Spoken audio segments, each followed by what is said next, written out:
In golf, precision is everything, on and off the course. PGA of America chose advanced 5G solutions from T-Mobile for Business for smooth operations and seamless transactions. Together, we enhance ticketing and concessions for better fan experiences from gate to green. This is pro-level efficiency. This is PGA of America with T-Mobile for Business. Take your business further at T-Mobile.com/now. The Other Side of Midnight. 77 WABC. Local Spotlight. Good morrow, everyone. This is The Other Side of Midnight on 77 WABC. I'm Frank Morano, and coming up this hour, we have a rare treat for you. Even though it has only been a week since Steve Cates, a.k.a. Dr. Sky, has been on the radio with me, he's going to join us this hour as well. He's not going to be able to join us next week, and we didn't want to skip out on segments with him for 2 weeks. So we get a very rare back-to-back special treat of Dr. Sky 2 weeks in a row. So if you have questions on anything related to space, astronomy, aviation, anything really involving the sky, you can give us a call right now, and he, not me, he will answer those questions for you. 646-720-0635. That's 646-720-0635. Meanwhile, back on this planet, Mayor Eric Adams has finally scrapped the absurd online form that elected officials had to fill out just to speak with his administration. Let me tell you, this whole thing was as practical as putting a snow shovel on a Florida beach. The form, which asked lawmakers to submit a multi-page request for a simple meeting with city agency heads, was so unpopular that most council members flat out refused to use it. Why, you ask? Because it's unnecessary red tape, plain and simple. Can you imagine the mayor asking you to jump through hoops just to talk to someone about getting a pothole fixed or dealing with school safety? It's like having to fill out paperwork to ask your boss if you could send him an email. The council pushed back hard with a veto-proof bill that would have wiped this form off the map anyway. So rather than face a costly legal battle and embarrass himself further, Adams wisely threw in the towel. Even his staffers were filling out the forms for lawmakers because they knew it was a headache. This whole form business was about as useful as a screen door on a submarine. I'm trying to squeeze in as many metaphors as we can here. Good riddance, I say. Now council members can go back to doing what they're supposed to do, serving New Yorkers without needing a permission slip to talk to city agencies. You think about it, council members all made the point that if a constituent wants to meet with a council member, they can just come in and meet. They don't need to start filling out forms or anything like that. They can call up and ask for a meeting. And there's no asking people to jump through these sort of hoops that the mayor was asking the council members to jump through in order to talk to any of his commissioners. It was the stupidest thing in the world. And I'm surprised that someone that was a borough president and a state senator ever thought this was a good idea. Glad it's gone. Beam me up! To be continued. Morning decisions. A creamy mocha frappuccino drink? A sweet vanilla? Maybe a smooth caramel or that white chocolate mocha. Whichever you choose, delicious coffee awaits. Start your day with bottled Starbucks Frappuccino drinks. Pick up a bottle near you wherever you buy your groceries. The Other Side of Midnight. 77 WABC. Local Spotlight. Good morrow, everyone. This is The Other Side of Midnight on 77 WABC. I'm Frank Morano. Tonight, Spectrum News, which we here in the city get to see on New York 1, but it airs all over the state, is hosting a debate between U.S. Senate candidates Kirsten Gillibrand and Mike Sapercohn. But there's one glaring omission. Diane Sayre, the only third-party candidate on the ballot. Let me be crystal clear. This exclusion is not just wrong, it's outrageous. Sayre offers a completely different perspective, particularly on foreign policy, NATO, and U.S. involvement overseas. Now, I recognize that Diane Sayre can have a little unorthodox views on things as she comes out of the Lyndon LaRouche movement. But I had her on the radio when she ran for this office 2 years ago, and I found her to be very credible, at least in terms of addressing the LaRouche question and asking a lot of foreign policy questions. You know what the number one complaint I had about her on last time that she was here was that it should have been a longer segment. These foreign policy issues are critical for voters, yet they're being swept under the rug. Now, I know that some people will say she doesn't have a real chance of winning, but if that's the reasoning, then Sapricone, the Republican, should be left out too. He has just as much of a chance of winning in deep blue New York as Diane Sayre does. This isn't just about Diane Sayre.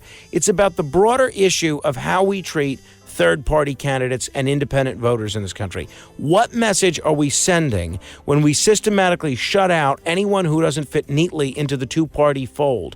This is discrimination, plain and simple, against independent voters and against any candidate who dares to challenge the status quo.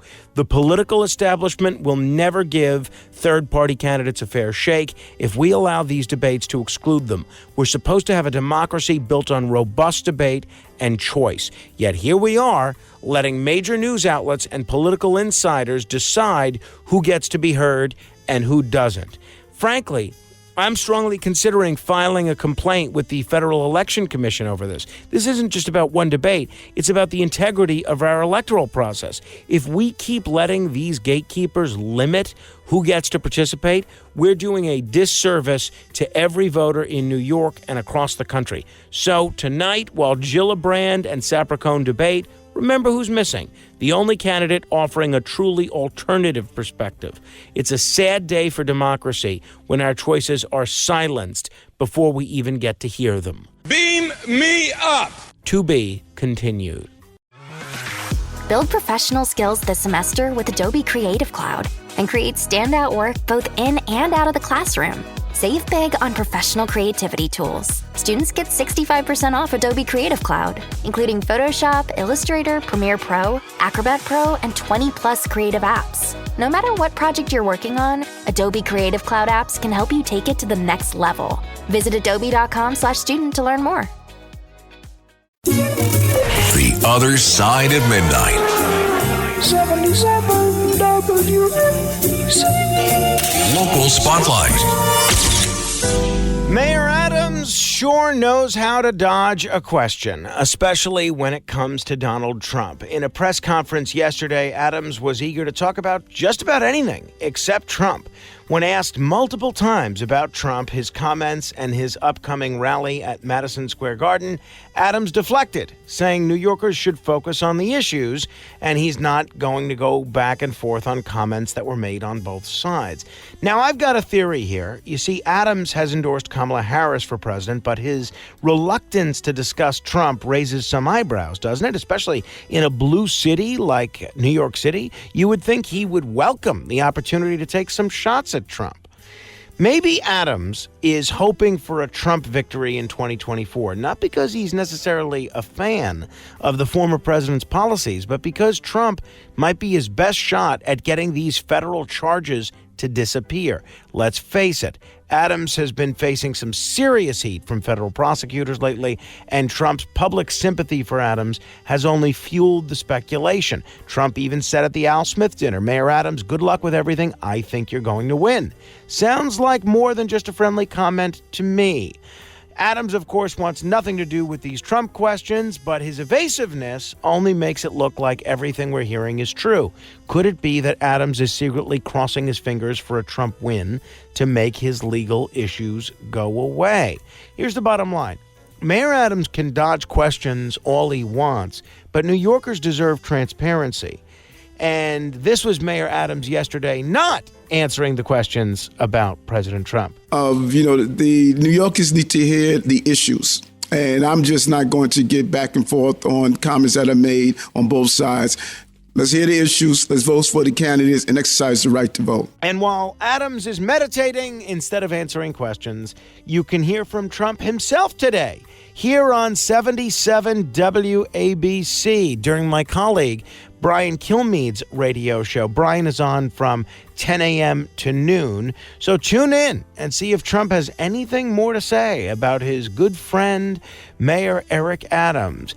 I'm going to be chatting with Brian tomorrow, and we'll do sort of a post-mortem of the interview. So I would hope that you would listen to the interview, and if you have any suggestions for questions for Brian about his interview with President Trump, just email me, frank.morano@wabcradio.com. That's frank.morano@wabcradio.com.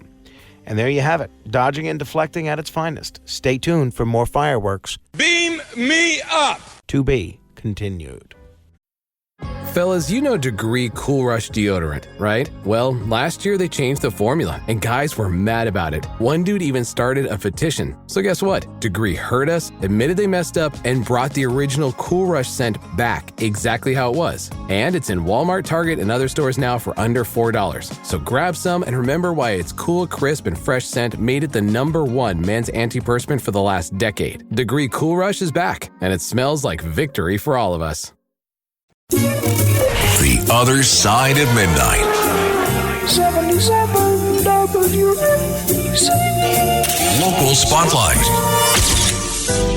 Councilmember Vicki Paladino, a Republican from Queens, is under fire for asking a very simple and important question during a recent public hearing on the City of Yes proposal, which would be one of the most transformative things ever to happen to New York City. This is a plan that could be a disaster for New York City's middle-class neighborhoods. The hearing focused on rezoning changes that would alter the fabric of our communities, had plenty of so-called experts pushing their anti-car agenda. Paladino asked one of these activists who wants to redesign our entire city to suit his vision where he was from. A fair question, right? Here's a snippet of that exchange.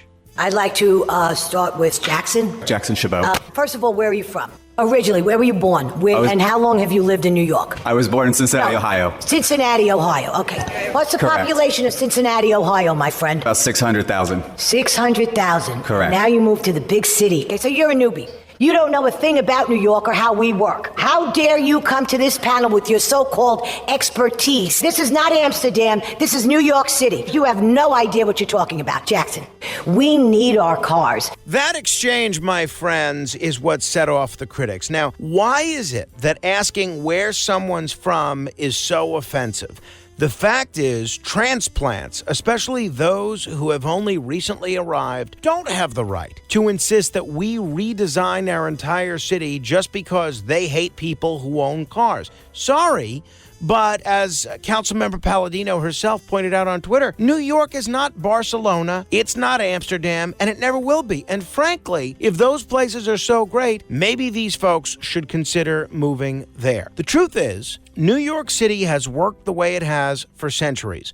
The neighborhoods, the streets, the cars, they're all part of what makes this city what it is.